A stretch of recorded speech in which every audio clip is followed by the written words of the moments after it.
Maintenant,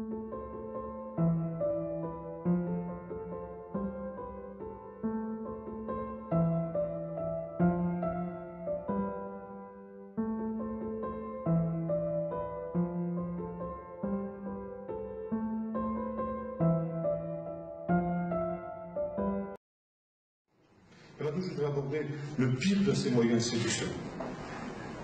Le pire de tous, c'est la télévision. Et là, justement, nous sommes devant ce moyen de fascination extraordinaire qu'est celui de l'adversaire et qui est celui de l'Antichrist. Il y a un texte que nous pourrions lire, si vous voulez, dans le livre de l'Apocalypse, au chapitre 12. Il nous est dit ceci, verset 12, verset 11 déjà. Apocalypse 13, pardon, excusez-moi. Apocalypse 13, verset 12. Je vis monter de la terre une autre bête. Elle avait 2 cornes semblables à ceux d'un agneau, et elle parlait comme un dragon. Elle exerce tout le pouvoir de la première bête en sa présence. Elle fait que la terre et ses habitants se prosternent devant la première bête, dont la blessure mortelle a été guérie. Elle opère de grands signes jusqu'à faire descendre le feu du ciel sur la terre à la vue des hommes. Elle séduit les habitants de la terre par les signes qu'il lui est donné d'opérer devant la bête, en disant aux habitants de la terre, écoutez bien ça, de faire une image de la bête qui a été blessée par l'épée qui a survécu. Il lui fut donné d'animer l'image de la bête, afin que l'image de la bête parle et fasse mettre à mort tous ceux qui ne se prosterneraient pas devant l'image de la bête. Une image qui bouge et une image qui parle. Ça n'existait pas à la télévision à l'époque de Jean. Et pourtant, ce qu'il nous décrit là, c'est quelque chose qui ressemble furieusement à la télévision, n'est-ce pas? Une image animée qui parle et qui bouge et qui vous fascine.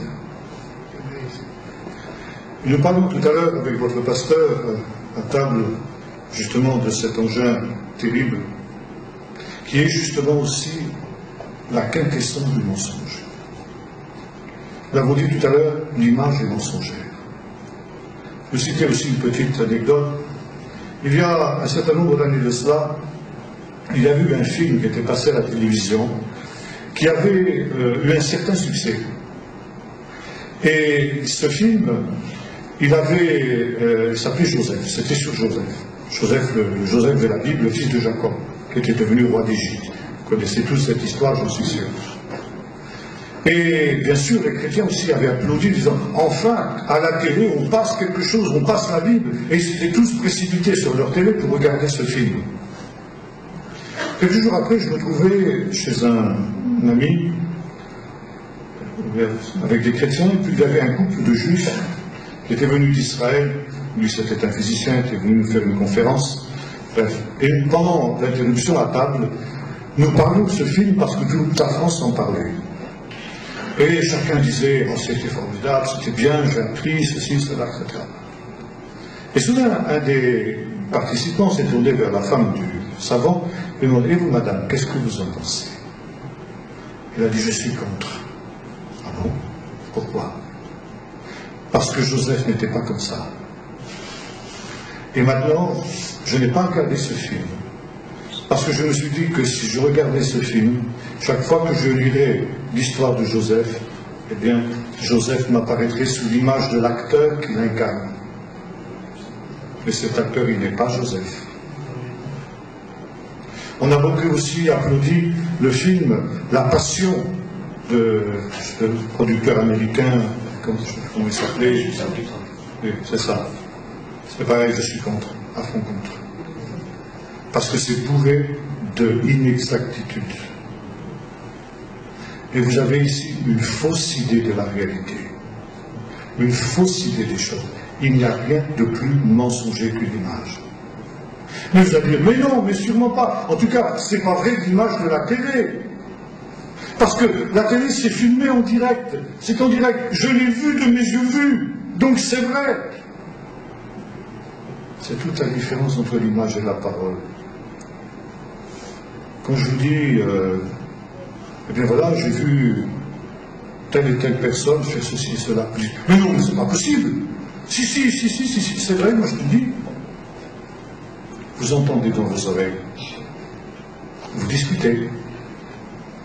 Vous dites, est-ce que c'est vrai ce qu'il me dit là, ou bien est-ce que c'est pas vrai? Et vous essayez de dire, il faut que je vérifie. Avant de croire à ça, il faut que je vérifie. Je vais recouper. Mais quand vous l'avez vu, alors là, il n'y a plus de discussion possible. Il n'y a plus de liberté possible. Je l'ai vu de mes yeux vus, donc c'est vrai. Et l'image joue là-dessus. Tu l'as vu? Tu as vu une photo? Et mon pauvre ami, tu ne sais pas que ta photo elle peut être truquée? Tu t'es pas posé la question de savoir si la photo était truquée? C'est tellement facile de truquer une photo, maintenant avec les ordinateurs.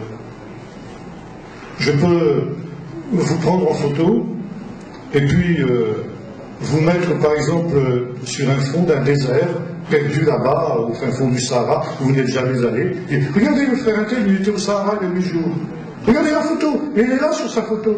Vous n'êtes jamais allé, et la photo a été manipulée, la photo a été truquée.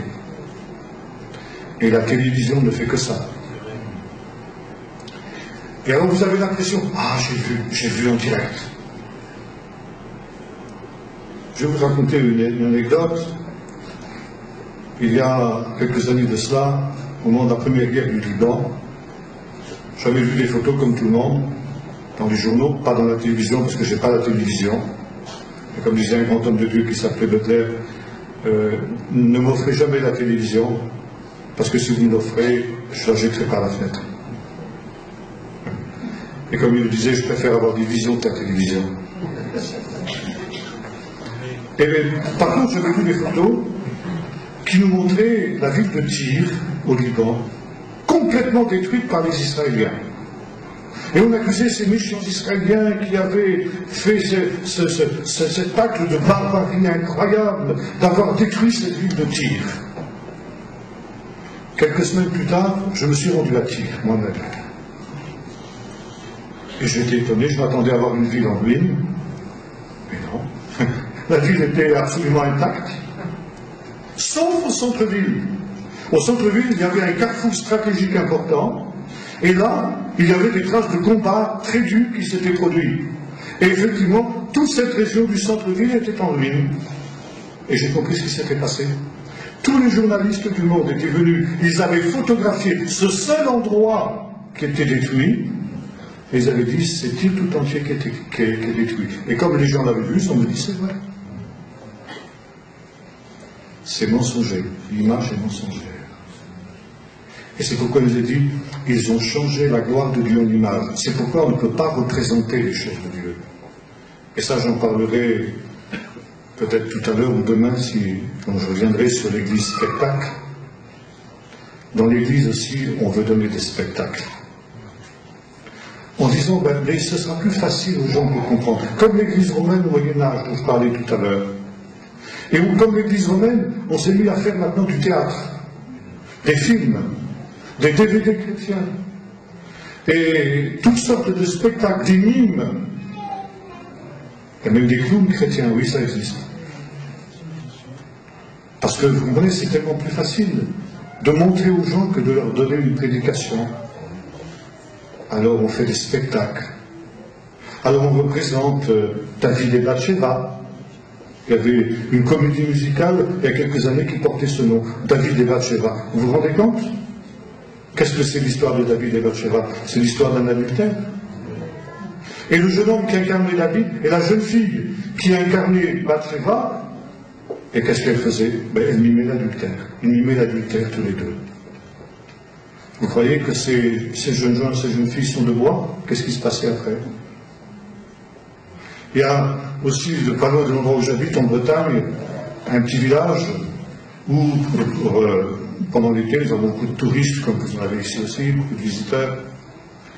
Il y a des légendes, vous savez, en Bretagne, le roi Arthur et tout ça. Et tout le village s'est associé pour, pendant l'été, faire, pendant toute la saison touristique, plusieurs fois par semaine, un grand spectacle où à peu près tous les habitants du village jouaient. Au bout de 3 saisons, tous les couples avaient été désunis, il y avait d'autres couples qui s'étaient reconstitués. Bien entendu. Ces histoires n'étaient que des histoires d'adultère, que des histoires de tromperie. Alors qu'est-ce que vous voulez? Quand on est entré dans cette dynamique-là, eh bien, ça se produit, ça se traduit dans la vie courante, dans la vie normale, et les couples éclatent et d'autres se reforment. C'est le péché. C'est le péché. Et alors donc, on se met à faire des comédies musicales de ce type-là. Nous disions tout à l'heure aussi, avec votre pasteur, quand nous étions à table, comment, dans une église, au moment de Noël, c'était l'an dernier, des jeunes chrétiens avaient mimé l'histoire de la femme adultère. Une jeune fille d'une quinzaine d'années, eh bien, représentait la femme adultère. Alors elle était vêtue comme une prostituée, bien sûr. Pour une jeune chrétienne. Ah, mais c'est une fiction, c'est pour représenter. Non, il y a des choses qu'on ne représente pas. Il y a des choses dont on peut parler, et il y a des choses qu'on ne représente pas. Et alors, voyez-vous, tout à fait au début de mon ministère, j'avais fait aussi une expérience. Vous avez tous entendu parler de ce grand homme de Dieu pour lequel j'ai beaucoup d'admiration, qui est David Wilkerson. David Wilkerson, au début de son ministère, a été amené, vous savez, à faire une œuvre magnifique au milieu des drogués à New York. Et cette histoire a été écrite dans un livre qui a été en bénédiction à des millions de personnes dans le monde entier. Et il a été traduit dans toutes sortes de langues. Ça s'appelle La Croix et le Poignard. Je ne sais pas s'il est encore édité. Et si vous ne le connaissez pas et que vous pouvez le trouver, je vous le recommande. Il n'est pas cher d'ailleurs. C'était un petit livre broché. Et c'est très édifiant. Et puis après, certains ont eu l'idée de faire un film à partir de l'histoire de David Wilkerson qui s'appelait La Croix et le Poignard. Et au début, je n'avais pas encore, au début de mon ministère, je n'avais pas très bien réfléchi encore à ces choses que je vous le dis ce soir. Et comme beaucoup de pasteurs, je croyais aussi qu'on pouvait évangéliser par des images, par des films, par des choses comme ça.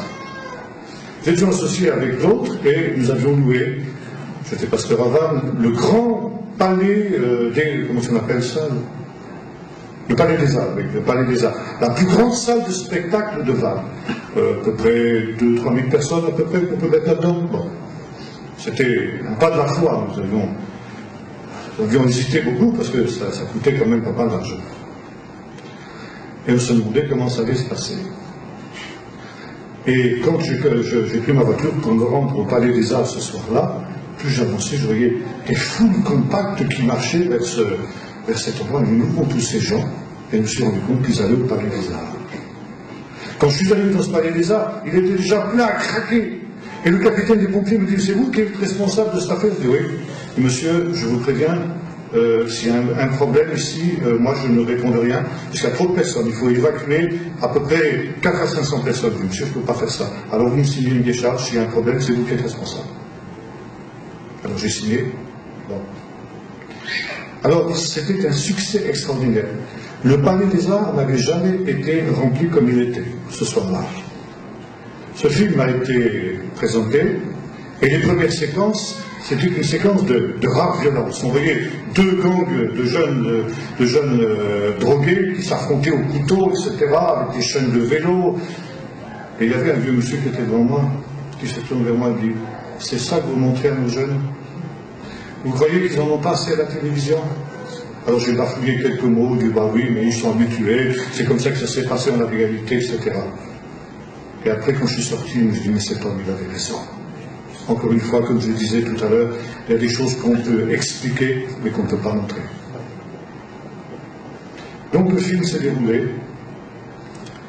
et à la fin, vous savez, c'est quelque chose d'assez extraordinaire. David Wilkerson avait loué un endroit pour prêcher l'évangile, et sans qu'il le sache, 2 gangs adverses s'étaient donné rendez-vous dans cette réunion d'évangélisation pour se battre.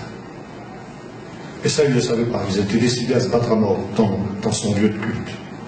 Et puis finalement, quand David prêche l'évangile, eh bien les chefs des 2 gangs se convertissent et s'avancent pour donner leur vie au Seigneur, et au lieu de s'entretuer, ils se réconcilient. Bon, ça s'est passé comme ça dans la réalité. Et ça, c'est très bien expliqué dans son bouquin. Alors évidemment, vous voyez ça dans le film, et le film se termine là-dessus, dans cette grande réconciliation. Il y avait le présentateur, qui était un évangéliste de l'association Wilkerson, Tim Challenge, ça s'appelait à cette époque-là, qui ensuite a expliqué que maintenant, qui veut, comme ces jeunes gens, donner sa vie au Seigneur? Il a fait un appel, comme on a fait dans la plupart des réunions d'évangélisation. Il y avait peut-être, disons, pas tout à fait 4000 personnes, mais pas loin. Qui veut donner sa vie au Seigneur? Qui veut donner sa vie au Seigneur? Il insiste, il repart, oui, le Seigneur, il vous appelle, il vous attend ce soir. Alors je demande, levez votre main, etc. Pas une main seule. Pendant 20 minutes, il a fait un appel, pas une main seule. 4000 personnes, pas une main seule. Alors je dis, mais ça a commencé à m'interpeller. Je dis, mais Seigneur, qu'est-ce que ça veut dire tout ça? Le lendemain, nous devions emmener ce film dans une école où un de nos frères était professeur. Il avait rassemblé tous ses élèves et nous avons projeté ce film avec le même présentateur. Et à la fin, donc, nous avons demandé à ces jeunes ce qu'ils en avaient pensé de ce film. Ah, c'est bien, c'est formidable. Ah oui, surtout au début, quand ils se bagarrent, c'est ça qu'on avait apprécié le plus, bien sûr. Il dit, mais franchement, c'est bien monté. Hein. À la fin, quand au lieu de s'entretuer dans la salle du prêcheur, vous appelez ça le prêcheur, eh bien, ils se réconcilient. Ça, c'est bien monté. Mais ça s'est passé dans la réalité? Non, c'est bien que c'est du cinéma, quoi. Non, c'est pas du cinéma. Ça s'est passé comme ça dans la réalité. Eh bien, ces jeunes n'ont jamais cru que ça s'était passé comme ça dans la réalité, parce que pour eux, c'était du cinéma, c'était une fiction, c'était quelque chose qui avait été monté par ceux qui avaient créé le film. L'image est mensongère. Donc, appel à la conversion, 0, pas 1. Et ensuite, ils ne croyaient même pas que c'était la vérité. Voyez-vous? Alors ici, l'image est mensongère. Je reviens sur la télévision. La télévision, c'est aussi quelque chose qui a une influence terrible sur chacun d'entre nous. J'ai parlé tout à l'heure de la puissance de fascination de l'image. Même une image fixe, une photo, une belle photo. Je me souviens d'un garçon qui me disait qu'il avait une photo devant son lit, dans sa chambre, etc., qu'il a regardé souvent, qu'il s'imaginait qu'il était dans ce paysage merveilleux qui était là. En même temps, il disait, quand je le retrouvais dans ma chambre avec mes problèmes, j'étais triste parce que j'aurais voulu entrer dans ce monde-là, mais je ne pouvais pas. Ah oui, c'est une illusion. C'est une illusion. Et justement, l'image aussi la télévision est une marchande d'illusions. Une de nos sœurs, qui était infirmière, racontait comment elle s'est malade et mort en regardant sa télé. Jusqu'au dernier instant de sa vie, il était là, fasciné par cet engin. Au lieu de penser à Dieu dans ses derniers moments, c'était à ce spectacle qui était là. Et vous savez, il ne faut pas croire que nous sommes les uns les autres plus forts devant notre télé, devant l'image. Nous avons, je disais tout à l'heure aussi à votre pasteur, nous avons des amis en Israël que nous voyons assez rarement et qui sont des intoxiqués de télé.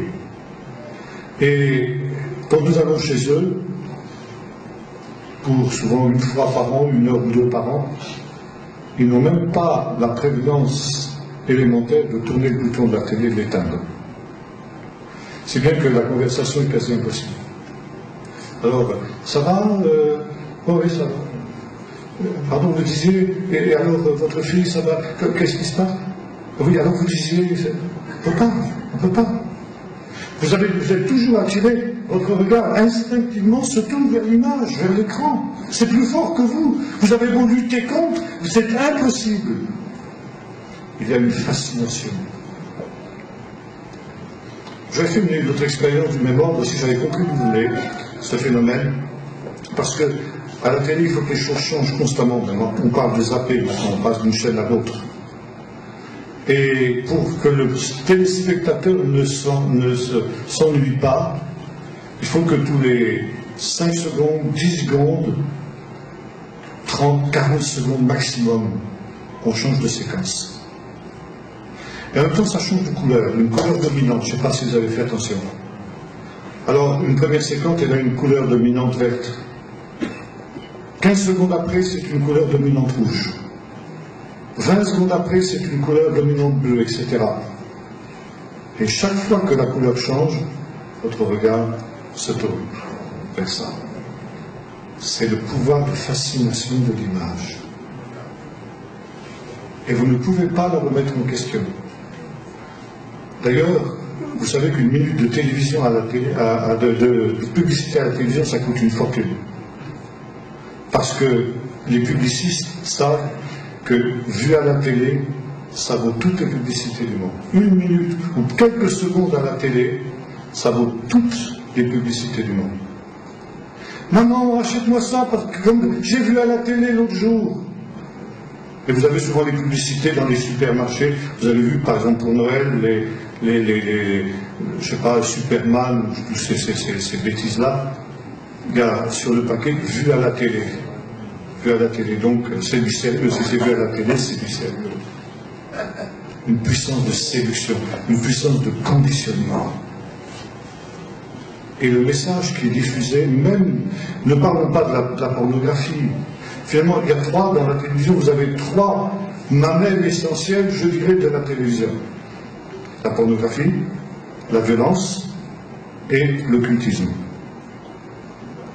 Mais même en dehors de cela, vous avez un message qui est diffusé sans même que vous en rendiez compte. Et ce message-là, vous l'absorbez. Il y a aussi ce qu'on appelle les images subliminales. Ça veut dire que vous avez une image qui passe une fraction de seconde. Et votre cerveau ne l'a même pas enregistrée. Vous êtes incapable de dire que cette image est passée à la télé. Mais votre œil l'a vue et votre œil l'a enregistrée. Et c'est dans votre subconscient. Et par exemple, si c'est une publicité pour n'importe quoi, pour une marque de dentifrice, quand vous allez aller chez votre marchand de dentifrice, instinctivement, vous allez demander cette marque-là parce qu'elle est entrée dans votre subconscient. Vous êtes conditionné à votre insu. Vous n'êtes plus libre. Vous êtes manipulé. Vous comprenez ce que ça veut dire. Vous êtes manipulé. Alors, cette puissance, elle se manifeste surtout sur les enfants. Et j'ai eu l'occasion de m'intéresser justement à l'influence de la télévision sur les enfants. L'enfant est beaucoup plus sensible que l'adulte. Il est beaucoup plus manipulable que l'adulte. Et les enfants, parfois des jeunes enfants, des enfants qui sont encore des nourrissons en quelque sorte, sont placés devant la télé. Et une puéricultrice de notre église qui visitait des familles justement avec des jeunes enfants disait qu'on voit de plus en plus de jeunes enfants en bas âge qui font des cauchemars la nuit, qui font des crises de panique parce qu'à la télévision ils voient des scènes d'horreur. Et les parents n'ont pas le réflexe de soustraire l'enfant justement à ce spectacle parce qu'il est trop petit, il ne comprend pas. Non, c'est vrai, il est trop petit, il ne comprend pas, mais il enregistre. Et déjà, si vous voulez, son équilibre psychique, son équilibre interne est complètement perturbé. Et quand il est plus grand, alors à ce moment-là, la télévision agit sur lui comme une drogue. Aujourd'hui, de plus en plus, ce qui est terrible, avant, il y avait un poste de télévision par famille, si bien que les parents pouvaient encore plus ou moins contrôler ce qui passait. Aujourd'hui, des parents absolument inconscients, y compris dans le monde chrétien, laissent des postes de télévision à chaque enfant dans sa chambre. Sans contrôle. Ça veut dire que l'enfant peut regarder ce qu'il veut, les pires cochonneries, les pires abominations, les choses qui vont souiller son corps, qui vont souiller son âme, qui vont souiller ses yeux, qui vont souiller son esprit, et les parents ne cherchent même plus à contrôler ces choses. Tellement on est habitué. La télévision fait tellement partie de notre univers, de notre vie quotidienne qu'on n'y fait même plus attention. Oui, vous y faites plus attention, mais il n'empêche que le message y rentre sans même que vous vous en rendiez compte. Et ceux qui avaient fait cette étude avaient remarqué que de plus en plus de mamans en particulier, qui ont des enfants un petit peu vifs, un petit peu turbulents, etc., se sont rendus compte que si cet enfant, quand il les embête trop, il suffit de mettre devant la télévision, il se calme. Il se calme pourquoi? Parce qu'il est fasciné par l'image. Alors là, vous savez, il y a aussi des études qui ont été faites qui montrent, si vous voulez, qu'on est bombardé à la télévision, comme au cinéma d'ailleurs, par je ne sais plus combien d'images à la seconde, quelque chose comme ça. Et des images, si vous voulez, qui touchent à votre émotionnel, à tout ce qui est les sentiments profonds de votre cœur, et qui sont finalement quelque chose que vous ne pouvez pas, dont vous ne pouvez plus vous soustraire, et qui vous poursuit. Et je ne sais pas si vous avez fait cette expérience, que vous avez vu un film qui vous a profondément marqué. Vous êtes dans un état second pendant plusieurs heures, voire parfois plusieurs jours. Est-ce que vous avez remarqué ça? Parce que justement, il y a ce bombardement des images qui est là, et qui fait que vous êtes conditionné. Et la télévision, en particulier, agit sur l'enfant comme une drogue. Ça veut dire comme l'héroïne, comme toutes les drogues possibles et imaginables. Et l'enfant, justement, devient un drogué de télé. Un enfant qui, d'abord, ne sait plus s'amuser. Avant, nous n'avions pas de télé, je n'ai jamais eu de télé chez moi, mes parents n'en ont jamais voulu. Je n'en ai jamais eu chez moi. Et mes enfants n'en veulent pas non plus, n'en ont pas chez eux. Comme d'ailleurs 10 à 12% de Français, pas tous chrétiens, mais des Français qui ont fait leur calcul c'est ceux qui veulent rester des hommes libres et qui ont réalisé que la télévision les empêche de rester des hommes libres. Et par conséquent, ces gens qui sont, si vous retirez l'enfant, si vous le sevrez de télé, il va faire les mêmes réactions qu'un drogué qui est sevré de drogue. Vous savez, ce sont des crises terribles, paraît-il. Ceux qui ont été drogués et qui sont sevrés de leur drogue, comme par exemple aussi ceux qui sont sevrés de tabac, c'est un peu le tabac aussi, c'est un peu une drogue, eh bien, il leur faut du temps pour retrouver un équilibre. L'enfant auquel vous coupez sa télé, après l'avoir intoxiqué de télé, il va avoir les mêmes réactions. Ce qui montre le caractère nocif de cet engin, sans même parler justement de cette violence, de cette sexualité et de cet occultisme, qui sont les trois composantes essentielles justement de ce qui est diffusé à la télévision. Alors, un prédicateur disait une chose très intéressante, quand il voyait l'état des églises. Car je veux vous dire une chose, c'est que l'état des églises est extrêmement alarmant aujourd'hui. Nous qui visitons les églises, nous pouvons vous le dire.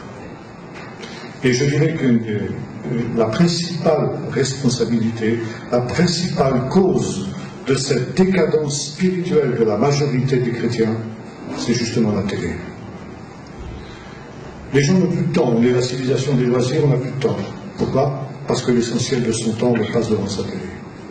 Passif, sans réaction. Vous écoutez la radio, vous pouvez faire quelque chose. Vous pouvez travailler en écoutant la radio. La télé, il faut cesser toute autre activité, vous êtes là.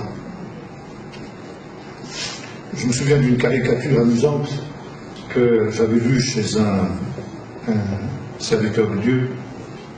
On voyait un jeune homme avec sa fiancée assis sur un fauteuil, et il avait une phrase de Saint-Exupéry: s'aimer, ce n'est pas se regarder l'un l'autre, c'est regarder ensemble dans la même direction. Et les deux fiancés étaient en train de regarder la télé.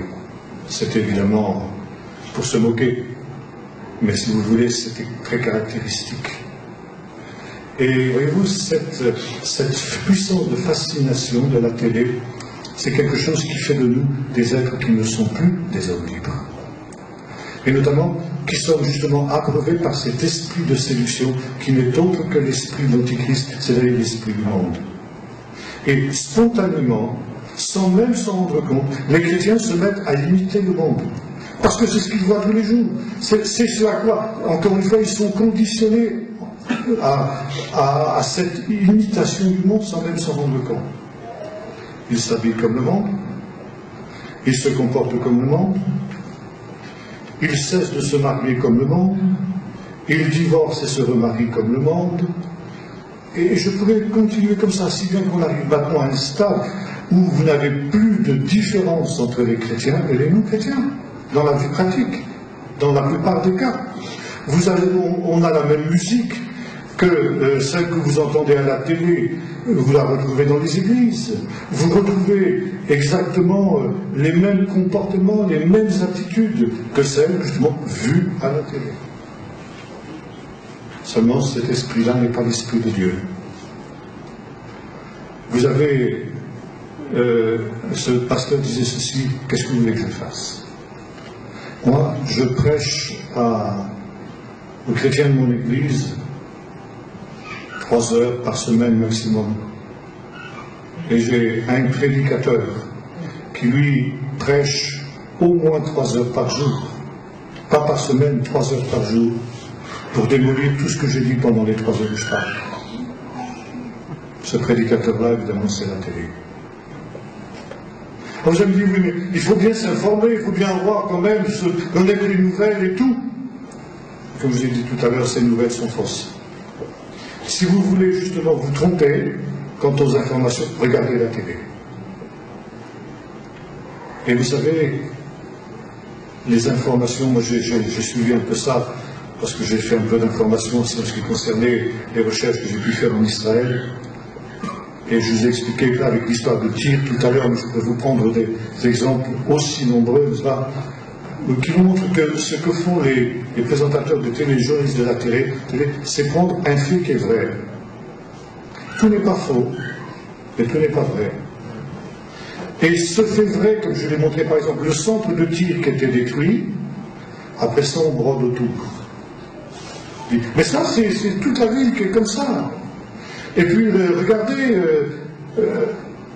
et après vous avez une impression fausse. Ça veut dire que le produit fini, c'est un énorme mensonge. Le point de départ est vrai, mais le produit fini, c'est un énorme mensonge. Et vous êtes trompé. On vous ment, on vous manipule. Alors, c'est ce que Paul appelle justement les moyens de séduction. L'homme a l'illusion de la vérité, il est étourdi.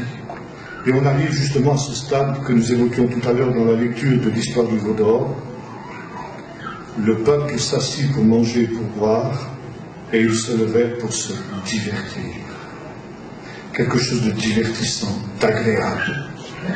C'est justement ça aussi, la civilisation moderne, avec toutes ces images, une image agréable. Comme c'était aussi ce qui avait été le cas dans le jardin d'Éden, elle vit que le fruit était beau, qu'il était agréable pour ouvrir l'intelligence et elle en mangea.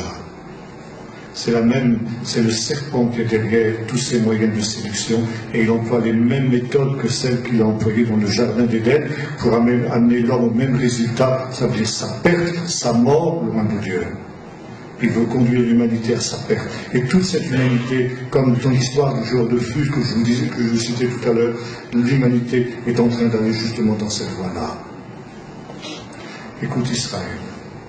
Alors, parce que justement, cet homme ne sait plus que regarder, il ne sait plus écouter, il ne sait plus parler, il ne sait plus penser, il cesse d'être un homme. Il devient un robot, il devient un animal, et par conséquent, il échappe à cette question que Dieu lui adresse, où es-tu? Tous les matins, il éveille mon oreille pour que j'écoute comme écoutent des disciples. On constate de moins en moins, qu'il y a de moins en moins de dons spirituels dans les églises, qu'il y a de moins en moins de baptême dans le Saint-Esprit, qu'il y a de moins en moins de manifestations de la gloire de Dieu. Pourquoi? Parce que l'homme ne sait plus écouter Dieu. Il est dans ce tintamarre perpétuel et étourdissant. Or, pour pouvoir entendre la voix de Dieu, il faut sortir au désert. Il faut se mettre à l'écart. Dieu ne parle pas dans le tintamarre. Il parle dans le murmure doux et léger, comme ça avait été le cas pour Élie, quand Élie était allé au désert. Écoute Israël. Je voudrais aussi que vous compreniez ceci. Ce n'est pas simplement parce que je me plais à jouer les rabat-joie, ou bien parce que, à mon âge, j'ai la nostalgie du bon vieux temps. Non, ce n'est pas ça. C'est parce que c'est une question de vie ou de mort. C'est une question de vie ou de mort pour nos églises, c'est une question de vie ou de mort pour chacun d'entre nous. Parce que, pour une fois, Dieu est parole. Et la foi vient non pas de ce que l'on voit, mais la foi vient de ce que l'on entend. Le Seigneur ne guérit pas par la vue, il guérit par la parole. Sois guéri. Et en un instant, les paralytiques se mettaient à marcher, les aveugles se mettaient à voir, les lépreux étaient purifiés par la parole du Seigneur. C'est par la parole que le Seigneur accorde son pardon. C'est par la parole que le Seigneur permet qu'un pécheur naisse de nouveau. C'est par la parole que Dieu permet que nous progressions dans la sanctification. Je serre ta parole dans mon cœur pour ne pas pécher contre toi, disait le psalmiste. Or, aujourd'hui, justement, on abandonne la parole de Dieu. Parce qu'on n'est plus capable d'écouter la voix de Dieu. Et encore une fois ici, je disais tout à l'heure, c'est une question de vie ou de mort. Et c'est une question de vie ou de mort, d'autant plus gravement qu'encore une fois, on n'est pas conscient de nos chaînes. Et chacun d'entre nous, à un degré ou à un autre, est conditionné de cette manière. Si tu dis que tu ne l'es pas, alors c'est que tu n'es même pas conscient, c'est que ta situation est encore plus grave. Le premier acte de libération, c'est de reconnaître que tu es lié, c'est de reconnaître que tu es esclave et de crier au Seigneur pour qu'il te libère. Et si tu le fais de tout ton cœur, le Seigneur interviendra. Le Seigneur est celui qui libère. Je suis l'Éternel, ton Dieu, qui te libère du pays d'Égypte et de toutes les formes d'esclavage. Et Dieu veut que nous soyons des hommes libres. Laisse aller mon peuple afin qu'il me serve. Et le peuple d'Israël avait dû sortir au désert pour trouver cette liberté, pour pouvoir entendre la voix de Dieu et pour pouvoir se mettre en route vers le pays de Canaan. Ceux qui étaient restés en Égypte sont morts avec les Égyptiens. Aujourd'hui, il y a une question qui se pose et je terminerai là-dessus. Est-ce que tu aimes l'Égypte? Est-ce que tu aimes les chaînes dorées de l'Égypte? Vous savez qu'à plusieurs reprises, les Israélites ont eu la tentation de retourner en Égypte. Ils préféraient l'esclavage à la liberté. Il y a des gens qui préfèrent l'esclavage à la liberté. Est-ce que tu aimes tes chaînes et tu n'as pas envie d'être libéré? Alors tu subiras le sort des Égyptiens. Quand le Seigneur frappera l'Égypte, ça veut dire ce monde pécheur de ses jugements, tu seras jugé avec eux. Et c'est pourquoi le Seigneur disait à cette église dans le livre d'Apocalypse, sortez du milieu de mon peuple, pour que vous n'ayez pas de part à ces fléaux et que vous n'ayez pas de part à ce jugement. Sortir pour aller vers la liberté. Cette liberté pour laquelle le Seigneur a versé son sang, il a versé son sang pour que nous puissions être libérés de toutes ces chaînes d'esclavage que l'esprit de l'Antichrist essaye de placer sur nous. Alors, vous allez me demander, mais que dois-je faire? C'est simplement ce que nous dit le texte, nous l'avons dit tout à l'heure. Seigneur, éveille mon oreille pour que je t'écoute. Réapprendre à écouter Dieu. Réapprendre à passer du temps avec Dieu. De prendre un temps d'une manière systématique. Et ne pas permettre que quoi que ce soit vienne interférer sur ce temps-là. Seigneur, éveille mon oreille ce matin. Qu'est-ce que tu as à me dire? Parle, Seigneur, ton serviteur écoute. J'ai deux petits-enfants, par la grâce de Dieu, 13 ans et 11 ans, qui, l'an dernier, 2009, ont fait une expérience avec Dieu dans un petit camp de jeunes. Et le responsable de ce camp, quand il a vu qu'ils avaient ce désir de marcher avec Dieu, leur a donné un plan de lecture de la Bible quotidien. Tous les jours, dit-il, avant de vous lever, vous prendrez, je ne sais pas si c'est combien de temps, plusieurs minutes, 10 minutes, un quart d'heure, je ne sais pas. Et voilà, vous lirez ce texte, vous prierez, il y a même, je ne sais pas, une bougie qui est là pour marquer le temps, pour savoir, je ne sais pas combien de temps, pour être sûr que c'est un temps à part, c'est un temps consacré au Seigneur, c'est un temps où on écoute la voix de Dieu. Parle, Seigneur, ton serviteur écoute. Et là, le Seigneur te révélera ce que tu vas faire. Moi, je ne te connais pas. Je ne peux pas te dire ce que tu vas faire. Le Seigneur te connaît et il peut te dire. Il te dira, eh bien voilà, dans tel et tel domaine, sépare-toi de cela. Si ton œil est pour toi une occasion de chute, arrache-le et jette-le loin de toi. Il vaut mieux que tu entres dans la vie aveugle ou borgne, plutôt que tout ton corps ne périsse dans la géhenne du feu. Si ta main pour toi une occasion de chute, coupe-la, jette-la loin de toi, etc. Le Seigneur montrera peut-être des choses comme ça. Alors évidemment, ce n'est pas toujours facile. mais il y a une joie. Une joie quand on entend la voix de Dieu. La joie de savoir que c'est pour la liberté que Dieu nous appelle. Nous sommes appelés à la glorieuse liberté des enfants de Dieu. Alors voilà, je voudrais simplement terminer ce soir en vous exhortant, comme je disais tout à l'heure, à être des disciples. Pas simplement des adhérents, pas simplement des adeptes du Seigneur, mais des disciples, de ceux qui veulent être comme leur maître, car tout disciple accompli sera comme son maître. Et si Jésus, comme le dit le texte du prophète Isaïe que nous avons lu tout à l'heure, chaque jour se mettait à l'écoute de son Père, alors à combien plus forte raison nous devons aussi nous mettre à l'écoute du Seigneur, à l'écoute de sa voix, à l'écoute de sa parole, à l'écoute de son enseignement, pour que nous devenions aussi des disciples accomplis, des disciples que le Seigneur pourra aimer comme il le faisait de Jean, le disciple préféré, celui qui était couché sur le sein de Jésus le soir de la dernière Pâque et qui était justement dans l'intimité de Dieu, dans l'intimité du Père. Seule cette intimité nous permettra de tenir ferme dans les temps de séduction et d'apostasie qui viennent aujourd'hui.